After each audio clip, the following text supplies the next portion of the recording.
요한복음은 총 21장으로 되어 있습니다. 21챕터로 되어 있는데 그 21장의 그 요한복음 가운데 거의 절반 가까운 12장부터 마지막 27장까지 그 절반 가까운 분량을 예수님의 마지막 공생의 일주일에 할애를 하고 있어요.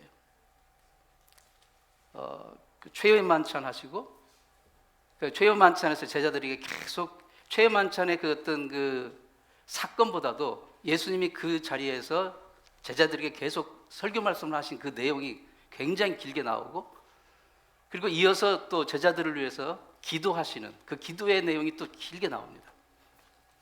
그리고 마지막에 짧게 예수님이 이제 고난 당하시고 부활하시고 베드로를 만나시고 하는 그런 장면이 나오는데, 오늘 본문은 14장, 그러니까 그 지금 마지막 예수님의 그 마지막 일주일, 그 예수님의 고난과 죽으심과 부활하는 그 가운데 한 토막, 최후의 만찬 가운데 예수님이 장차 이제 내가 너희들을 떠나게 될 것이다, 아버지께로 가서 이제 다시 올 텐데, 이런 말씀을 주시자 제자들은 그게 세상에 한 번도 상상해 보지 못한 그런 이야기고, 정말 믿고 따라왔던 예수님이 자기 곁을 떠난다고 하니까 너무 큰 공포와 혼란과 그리고 두려움에 이제 떨 수밖에 없었습니다. 그런 제자들에게 예수님이 그들을 위로하고 격려하면서 굳건한 믿음을 갖도록 하는 메시지를 주시고 있는 것이 오늘 본문 14장입니다. 오늘 본문 1절 말씀 같이 한번 읽겠습니다. 시작. 너희는 마음에 근심하지 말라. 하나님을 믿으니 또 나를 믿으라. 인생 살면서 근심과 두려움이 올 때가 많이 있습니다. 근데 그게 그 정도가 너무 심해서 아무것도 보이지 않고 그 두려움과 그 근심이 너무 우리의 마음을 사로잡고 완전히 꽉 붙잡고 있을 때는 제대로 된 판단을 할 수 없고, 너무 뻔한 것인데도 그것을 바로 보지 못하고 정말 아무것도 하지 못하는 그런 경우가 있는데, 이것을 극복하는 방법은 그때야말로 더욱더 예수님을 깊이 신뢰하는 것입니다. 하나님을 믿으니 또 나를 믿으라.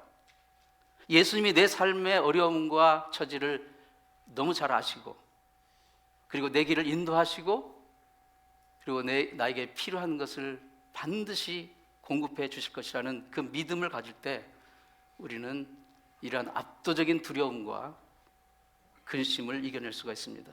이어서 주님이 이제 그 1절 이하에 계속해서 말씀을 하시는데 이런 요지로 말씀하세요.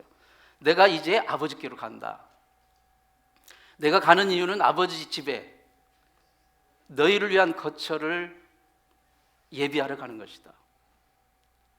가서 너희를 위한 거처를 예비하면 내가 다시 와서 너희를 아버지 집으로 데리러 갈 것이다. 그러면서 이제 내가 이렇게 말했으니까 내가 어디로 가는지 그 길을 이제는 너희가 알겠지? 이렇게 말씀을 하셨습니다. 그러자 그 제자 중 하나인 도마가 질문을 합니다. 도마는 예수님이 부활하셨을 때 다른 제자들이 그것을 이제 보고 믿었을 때 도마는 끝까지 의심했던 사람이에요. 자기는 자기 눈으로 예수님의 그 못 박히신 것과 창에 찔리신 것을 확인하기 전까지는 믿지 못하겠다 했을 때 예수님이 오셔서 이제 그걸 보여주시고, 너는 본 거로 믿느냐 보지 않고 믿는 자는 복되도다 말씀하셨는데, 그 도마는 그 전부터 굉장히 이성적이고 논리적이고 합리적으로 이렇게 상황을 보는 그런 사람이었던 것 같아요. 그러니까 아니 우리가 주님이 어디로 가시는지 모르는데 어떻게 그 길을 알겠습니까? 이렇게 묻는 거예요. 그런데 사실 그건 맞지 않습니다. 왜냐하면 방금 전에 주님 뭐라고 말씀하셨냐면 내가 지금 아버지께로 간다. 가서 너희의 처소를 예비할 것이고 예비되면 다시 와서 너희를 아버지 집으로 데리러 갈 것이다. 이렇게 말씀을 하셨는데 너무 압도적인 두려움과 근심에 그 완전히 억눌려 있기 때문에 지금 상황을 제대로 판단하지 못하고 주님은 어디로 가시는지 모르는데 그 길을 어떻게 알겠습니까? 이렇게 말을 하는 거예요. 그것은 도마뿐만 아니라 다른 제자들도 마찬가지였습니다.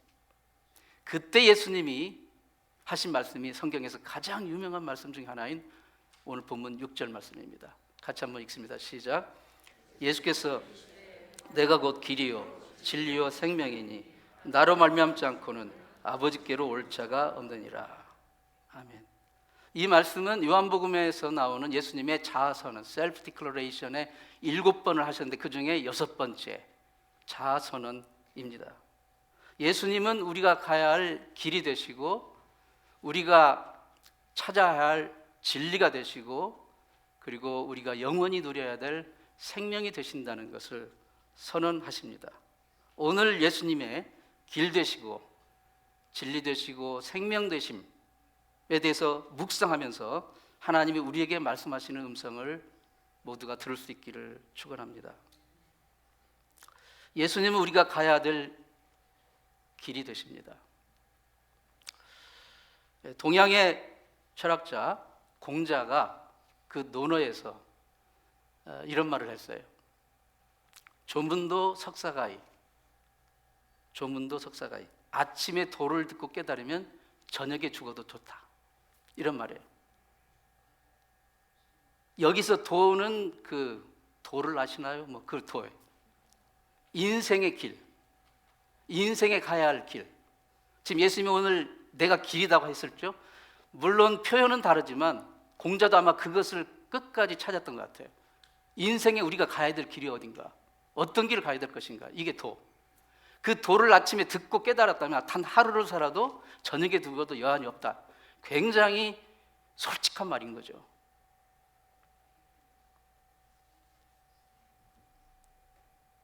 서양의 철학자 아리스토텔레스는 그의 행복론에서 이런 질문을 합니다. 인간이 궁극적으로 추구하는 행복과 최고의 선을 이룰 수 있는 진리는 과연 무엇인가? 그리로 가는 길은 무엇인가? 이렇게 묻고 있어요. 그러니까 행복을 위해 인간이 가야 할 길이 무엇인가? 이걸 묻는 거예요.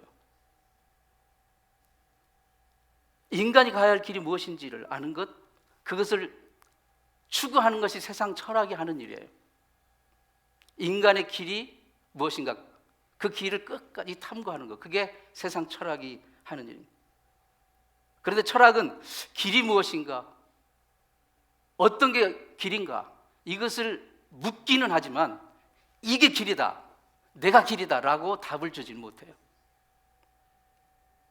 공자도 도, 즉 인생의 길을 깨달으면 너무 좋겠다고 탄식을 했지만 결국 그도 그 도를 이게 길이다, 내가 길이다라는 답을 주지는 못하고 죽었습니다. 그러니까 그가 죽은 무덤이 있죠. 석가모니도 도를 열심히 닦고 정진해서 마음을 수련해서 열반에 이르라, 해탈을 하라 라고 설명을 했지만 이게 길이다, 내가 길이다 라는 말을 하지는 못했어요.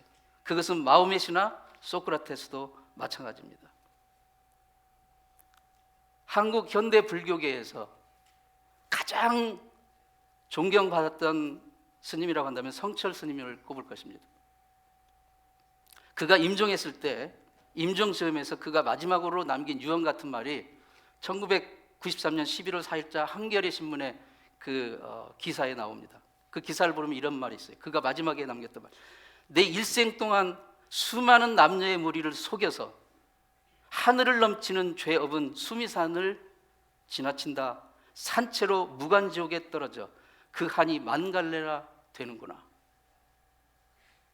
성철 스님이 누굽니까? 출가해서 젊은 시절에 무려 8년 동안 한 번도 누워서 자지 않고 앉아서 잤던 사람이에요. 장좌 불화라는 말이죠. 앉아서 자는 거예요.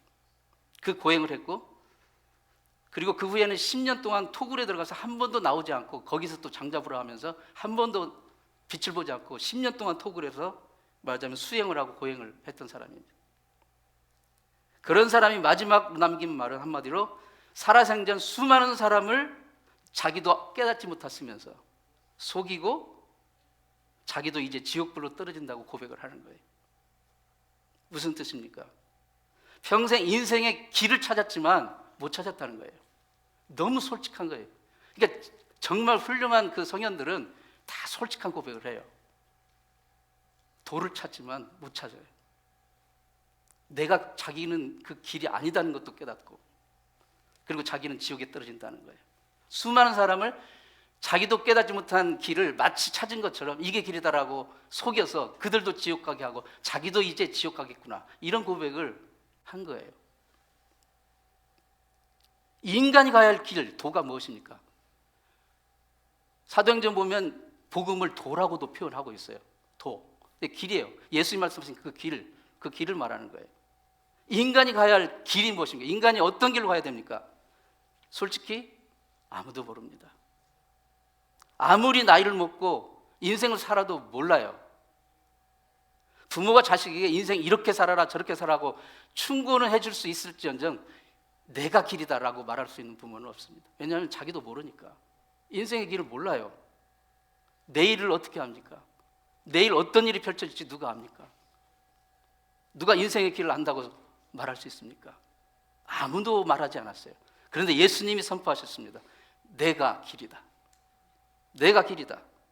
예수님은 이렇게 저렇게 노력하면 아마도 길을 찾을 수 있을 것이다라고 제시하지 않았습니다. 예수님은 단언적으로 선포하셨습니다.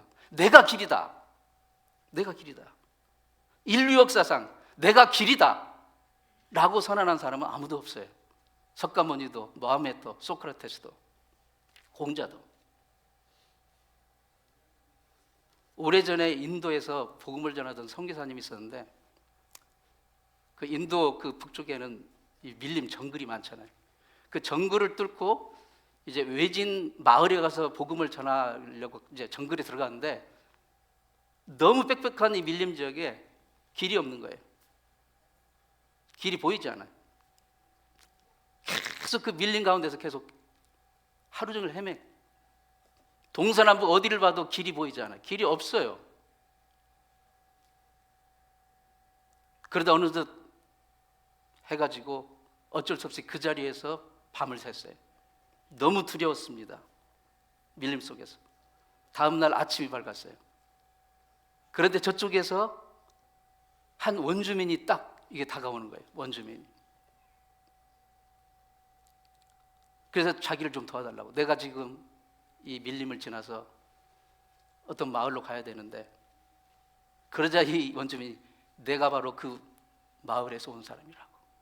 밀림에 볼 일이 있어서 잠깐만 왔는데 내가 당신을 우리 마을로 데리고 갈 테니 걱정 말고 나만 따라오시오. 이 선교사는 너무 안심이 되는 거예요. 그 마을에서 온 사람이기 때문에 확실히 알지 않겠습니까? 그 길 가는 길을. 그런데 그를 이제 바짝 따라서 이제 어저께 경험이 있기 때문에 따라서 가는데, 가만히 보니까 길이 안 보이는, 여전히 그 사람이 인도를 해도 길이 안 보이는 거예요. 계속 헤매는 것 같아요, 느낌이. 그러자 참다 결국 이 선교사가 그 원주민에게 길이 안 보이는 것 같은데요, 당신도 지금 헤매는 거 아닌가요? 그러자 이 원주민이 이렇게 말합니다. 헤매는 것 같죠? 정글은, 밀림은 길이 없어요. 내가 길입니다. 내가 그 마을에서 왔기 때문에 내가 그 마을로 돌아가는 길을 압니다. 저만 믿고 따라오세요. 이게 예수님이 하신 말씀이에요. 이 세상은 밀린 것 같아요. 여러분 길을 아세요? 도를 아시나요? 어떻게 살지 아세요? 어떤 길을 가야 될지 아십니까? 내일을 압니까? 내일 내가 어디서 걷고 있을지 압니까? 아니 내일 내가 이 세상에 존재할지 압니까? 모르는 거예요. 하루하루 우리는 한 걸음 한 걸음 살아가는 거예요. 그런데 예수님이 내가 길이다. 내가 길이다. 예수님이 이렇게 말씀하셨어요. 요한복음 3장 13절에서 같이 읽습니다. 시작. 하늘에서 내려온 자 곧 인자 외에는 하늘로 올라간 자가 없느니라. 하늘에서 내려온 자, 인자는 예수님이 자기 자신을 가리켜 하신 말씀이에요. 옛날에 왕이 짐은 이렇게 자기 자신을 표현할 때 짐은 이렇게 말을 합니다. 신하가 왕에게 짐 이렇게 부를 수 없어요. 왕이 스스로를 부를 때 짐이라고 해요. 예수님이 스스로를 부를 때 인자라고 부르신 거예요. 그 말은 예수님이 하나님이라는 거예요. 예수님이 하나님이라 왕이시라는 거예요. 인자 외에는 하늘에서 내려왔고 다시 하늘로 올라간 자가 없다. 그 말은 뭐예요? 아까 그 마을에서 온 사람은 마을에서 온 사람만이 이 사람을 이 정글에서 인도에 갈 수 있듯이 하늘에서 왔기 때문에, 오셨기 때문에 그분만이 우리를 천국으로 인도할 수 있는 거예요. 그분만이 우리를 아버지 앞으로 인도할 수 있는 것입니다. 그분 외에는 아버지께로 올 자가 없느니라. 서점에 가보면 여러 가지 책들이 넘쳐납니다. 어떻게 살아야 되나, 부자가 되는 법, 주식 투자의 달인이 되는 법, 건강하게 사는 길, 성공하는 취직 면접의 비결, 뭐 이런 책들이 있죠. 말하자면 인생의 길을 이렇게 막 보이려고 하는 책들인 거예요. 그게 이렇게 살아라는 그런 책들이에요. 그러나 부자가 되는 법이라는 책을 읽어서 부자 됩니까? 이렇게 한번 노력해 보면 아마도 길을 찾을 수 있을 거야라는 제시를 하는 것이 그 책의 길은 아니에요. 그 책을 읽었다고 부자가 되지 않습니다. 그 책의 길이 아니기 때문에.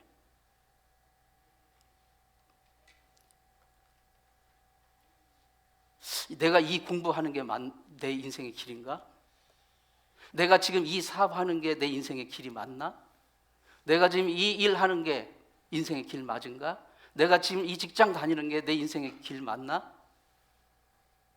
내가 지금 이 사람 만나서 결혼하는 게 인생의 길 맞나? 아무도 정답을 줄 수 없어요. 부모도. 정답은 예수님입니다.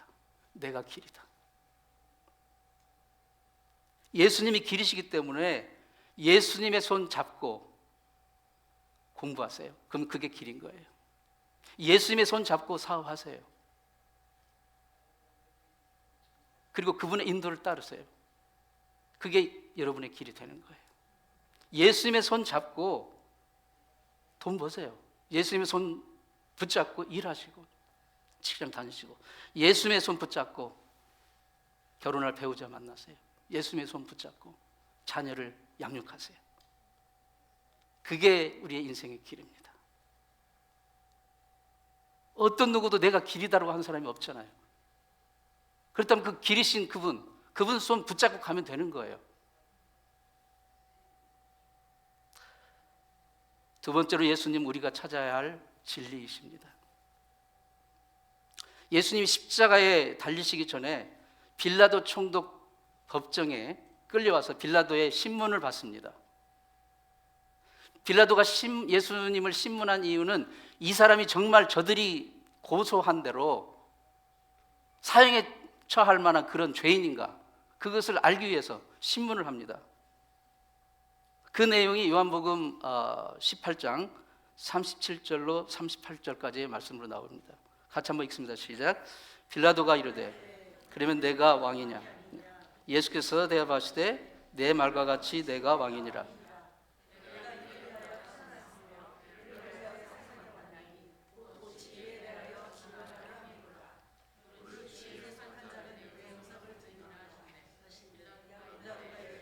진리가 무엇이냐 하더라. 이 말을 하고 다시 유대인들에게 나가서 이르되 나는 그에게서 아무 죄도 찾지 못하였노라. 아멘. 빌라도가 이 친문을 하는 과정 중에 이 예수라는 사람이 보통 사람이 아니라는 걸 즉시 깨닫죠. 그래서 네가 왕이냐? 예수님이 네 말하는 대로 내가 왕이다. 그리고 나는 진리에 대하여 증거하러 왔고 이 진리를 속한 자는, 이 진리에 속한 자는 내 음성을 듣는다. 이런 말씀을 하셔요. 그러자 빌라도가 다시 묻습니다. 진리가 무엇이냐? 이렇게 물었어요. 빌라도는 지금 진리를 앞에 두고 진리를 묻고 있어요. 빌라도는 신문의 결론에 이 사람은 죄가 없다는 걸 말하잖아요. 나는 그에게서 아무 죄도 찾지 못했다. 그 말은 진리를 찾은 거예요. 진리를 만난 거예요, 지금. 근데 결론적으로 빌라도는 진리를 만났으면서도, 진리이신 예수님을 만났으면서도 그 진리를 얻으려 하지 않고 그 진리가 십자가에 못 박혀 죽도록 내던져 버렸습니다. 빌라도는 진리를 만났으나 그 진리를 얻는 것을 포기했어요. 왜? 그 진리를 얻으려면, 즉 예수님을 죄 없다는 걸 확인했고 진리라는 것을 마음속으로 느꼈지만 만약에 이 예수님을 자기가 석방하게 되면, 죄 없다고 석방하게 되면 자기가 가지고 있는 총독으로서 지위와 권세와 특권과 모든 것을 다 놓아야 돼요. 내려놓아야 됩니다. 이 세상의 성공, 세상의 권력을 포기할 수 없었기 때문에 진리를 만났음에도 불구하고 포기한 거예요. 사람들은 진리를 궁금해합니다. 진리를 찾습니다. 진리에 대해서 알기 원합니다. 그러나 막상 진리를 대면하면 대면할 용기가 없는 거예요. 그래서 진리를 얻으려 하지 않습니다. 세상이 예수님을 거부하는 이유가 그거예요. 진리를 얻기 위해서 그 진리를, 나와 진리 사이를 가로막고 있는 그 더러운 욕망과 세상의 죄, 그것을 내려놔야 되는 희생을 치러야 되거든요. 그게 두렵기 때문에 사람들은 그 진리를 포기합니다. 진리는 무엇입니까? 영원하며 유일하며 변함이 없는 거예요. 예수님이 진리이신 이유가 바로 그것입니다. 진리의 반대는 무엇입니까? 거짓이죠. 이 세상은 물질적으로, 과학기술, 문명적으로 너무 발전하고 풍요로워졌지만 사람들의 영혼은 더 피폐해지고 더 목말라지고 더 외로워지고 더 우울증에 시달리고 불안해하고 사람과 사람 사이가 계속해서 격리되어 가고 있습니다. 그 뉴욕타임즈의 몇 주 전에 그 기사를 보니까 지금 청소년들 가운데서 6명 중에 1명이 우울증에 시달린다는 거예요. 우울증은 뭐 중년 여성들에게만 있는 게 아닙니다. 나이에 상관없어요.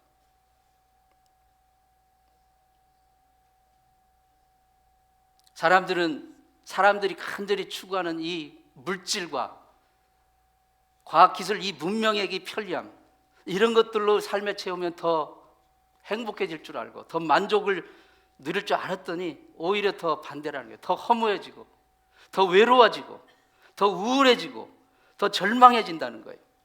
왜요? 물질과 과학기술 문명이 진리가 아니기 때문에요.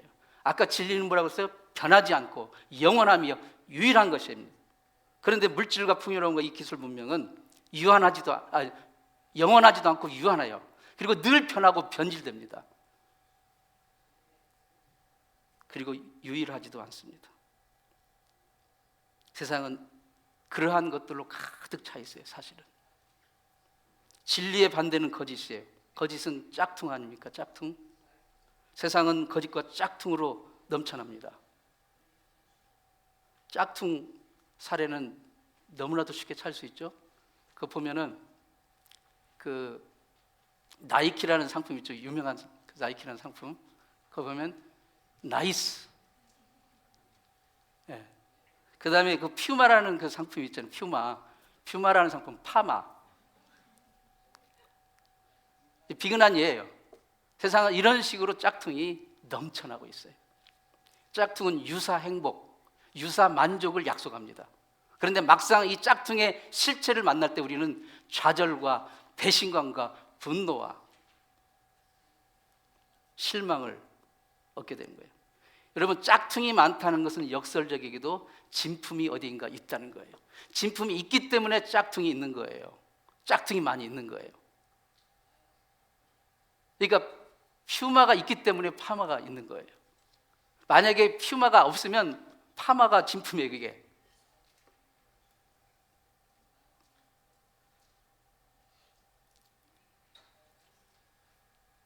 기독교에 관련된 이단과 사이비가 왜 이렇게 많습니까?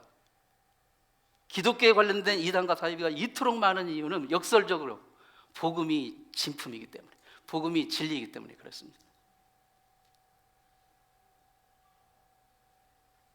진리는 내 헛된 욕망을 내려놓는 희생과 값을 치러야만 얻을 수 있거든요. 진짜 진품은 비싸잖아요. 그렇죠? 그렇기 때문에 사람들은 값싼 만족, 값싼 행복, 유사 행복, 이것을 얻기 위해서 대가를 지불하려 하지 않고 얻으려는 거예요. 그러니까 짝퉁이 존재하는 거예요. 그러니까 이단과 사이비가 이토록 많이 횡행을 하고 있는 것입니다. 사람들이 쉽게 얻을 수 있는 이 짝퉁에 열광하면 열광할수록 더욱 절망하고 더욱 비참하고 더욱 좌절하고 더욱 우울증에 빠질 수밖에 없습니다. 그것들은 진리가 아니기 때문이에요. 예수님께서 요한복음 8장 32절에서 이렇게 말씀하십니다. 같이 읽습니다. 시작. 진리를 알지니 진리가 너희를 자유케 하리라. 여기서 진리는 예수님이십니다. 예수님을 만난 자, 예수님을 모신 자, 예수 안에 거하는 자만이 진정한 자유를, 진정한 만족을 누릴 수가 있다는 것입니다.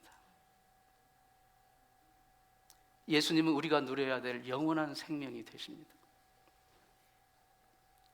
예수님이 요한복음에서 7번의 자아선언 가운데 3번에 넘도록 자신이 생명이라는 말씀을 하세요. 내가 생명의 떡이다. 내가 부활이요 생명이다. 내가 길이요 진리요 생명이다. 무려 7번의 자아선언 중에 3번을 자기가 생명이라는 것을 말씀하셔요. 요한일서 5장 11절 12절 같이 읽습니다. 시작. 또 증거는 이것이니 하나님이 우리에게 영생을 주신 것과 이 생명이 그의 아들 안에 있는 그것이니라. 아들이 있는 자에게는 생명이 있고 하나님의 아들이 없는 자에게는 생명이 없느니라. 그러니까 단적으로 말해요. 영생, 즉 생명은 아들이 있는 자, 아들을 믿는 자, 아들 안에 거하는 자, 예수 그리스도 안에 생명이 있다는 거예요. 그분이 우리가 영원히 누릴 진정한 생명이라는 것입니다. 그 신약 성경의 언어는 헬라어입니다. 헬라어에서 생명을 표현하는 단어가 2가지 종류가 있는데 하나는 바이오스고 또 하나는 조에입니다. 그런데 이 바이오스는 생물학적인 생명이에요. 그래서 동물, 식물들, 우리 사람 몸이 가지고 있는 생명이 바이오스. 그래서 여기서 바이올로지라는 말이 나온 거예요. 생물학. 그러니까 생물학적인 생명, 동물이든 식물이든 다 가지고 있는 그 생명. 이것은 몸이 있어요. 어떤 식으로든. 그리고 그 몸을 가지고 태어나고 그게 자라고 성장하고 열매 맺다가 죽습니다. 이게 바이오의 그 생명의 시스템이에요. 우리 인간의 몸도 바이오스. 그런데 조에는 영적인 생명이에요. 그 헬라에서 조에는, 성경에서는 지금 이 구절에서 말씀하신 예수님 안에 생명이 있다는 바이오가 아닙니다. 조에를 말해요. 조에라고 말해요. 내 영혼에 예수님을 통하여 하나님이 주신 영원한 생명, 그게 조에입니다. 예수님이 자아선에서 말씀하신 이 생명이 바로 조의 생명이에요. 예수 믿고 죄사함 받아 구원을 얻고 하나님의 자녀가 되어 천국에서 영원한 생명을 누리는 것, 그게 조의 생명을 말하는 거예요. 요한복음 5장 24절에서 예수님이 이렇게 말씀하셨어요. 시작. 내가 진실로 진실로 너에게 이르노니 내 말을 듣고 또 나 보내신 이를 믿는 자는 영생을 얻었고 심판에 이르지 아니하나니 사망에서 생명으로 옮겼느니라. 지금 우리가 바이오의 생명을 가지고 살고 있지만 영원한 영생의 생명을 갖지 못했은 거예요. 사망에서 생명으로, 여기 전부 다 원어를 보면 다 조회로 나와 있어요. 영생도 조회로 나와 있고 사망에서 생명으로 옮겼다, 거기에서 이제 조회로 나오겠습니다. 예수를 구주로 믿는 자는 이 조의 생명을, 영생을 선물로 받습니다. 예수를 구주로 믿고 구원받은 자는 심판을, 영원한 지옥 불못의 심판을 받지 않고 사망에서 생명으로 옮겨지는 이 우리가 영원히 누릴 영생의 선물, 내가 곧 생명이니. 생명에는 2가지 특성이 있습니다. 하나는 생명은, 살아있는 것은 반드시 움직여요. 반드시 일을 합니다. 2번째는 이 생명은 다른 생명을 낳습니다. 이 생명의 2가지 큰 특징이에요. 살아있는 생명은 반드시 움직여요. 움직이지 않는 것은 생명이 아닙니다. 그러면 누군가 질문할 거예요. 목사님, 식물은 안 움직이잖아요. 그대로 있잖아요. 그런데 여러분, 식물이 안 움직입니까? 여러분, 카메라를 한 몇 시간 동안 딱 한 꽃이나 식물이나 나무에다 대고 촬영을 하고 나중에 한 10배 그 고속으로 이게 보면 움직입니다. 계속 움직여요. 식물도. 꽃도 계속 움직이고 나무도 계속 움직이고. 살아있으면 움직여요. 살아있는 건 움직여요. 절대 움직임. 우리 몸 움직이지 않으면 죽습니다. 계속 움직이셔야 돼요. 밥 먹고 나서 계속 바로 움직여야 됩니다. 그러면 죽습니다. 잘 때도 우리는 계속 움직이고 있어요. 살아있기 때문에. 그게 생명의 첫 번째 특징이에요. 계속 일을 해요. 성장해요. 2번째 특징은 생명은 생명을 낳아요. 생명은 생명을 낳게 돼 있어요. 열매를 맺는 거예요. 살아있는 생명은 반드시 어떤 식으로든 또 다른 자기와 같은 생명을 낳게 돼 있어요. 낳게 돼 있어요. 성장하고 자라서 열매를 맺습니다. 우리의 믿음도 조의 생명을 가진 믿음이라면 계속 움직이고 일하고 성장하고 열매를 맺어야 돼요. 움직이지 않고 일하지 않는 것은 야고보서에서도 죽은 믿음이라고 그랬잖아요. 죽은 믿음이라고. 우리가 조의 영생의 생명을 선물로 받아 조의 생명을 살고 있는 자라면 우리는 이 생명이 계속해서 일하고 움직이는 것입니다. 성장하고 믿음이 성장하고 그리고 아직 이 조의 생명을 받지 못한 정말 그 영혼들에게 예수 그리스도를 소개해서 그도 그 영생의 생명을 받아 누릴 수 있도록 그 생명을 낳는 그 사명을 가지고 살아가는 게 그게 조의 생명을 가진 우리의 마지막 사명입니다. 내가 길이요 진리와 생명이라는 예수님의 선언은 추상적인 이념, 공자가 논에서 말했던 그 차원이 아닙니다. 이것은 실상을 말하는 것입니다. 예수님이 길이십니다. 예수님은 길에 대해서 설명한 게 아니라 내가 길이니까 나를 붙잡고 따라오라. 내가 진리다. 이 진리를 찾으라. 내가 생명이다. 이 생명을 영원토록 누려라. 사랑하는 성도 여러분, 이 예수님이 길이요 진리요 생명이라는 예수님의 선언은 우리 인생의 마지막 남은 나침판입니다.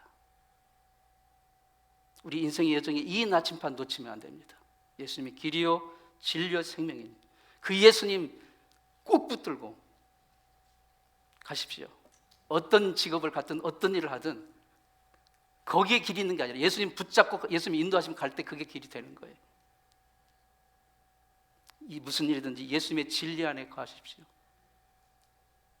그 진리 안에서 우리는 인생의 목적과 의미를 찾을 수 있고 그리고 진정한 만족을 누릴 수가 있습니다. 자유를 얻을 수 있어요. 그리고 예수 믿고 구원할 때 받은 영생의 선물을 마음껏 누리시고 바이오로만 살지 마시고 소의 생명으로 살으십시오. 그리고 그 소회를 우리 주변에 계속 흘러 넘쳐서 또 다른 생명을 낳는 일에 헌신하시길 바랍니다. 기도하겠습니다.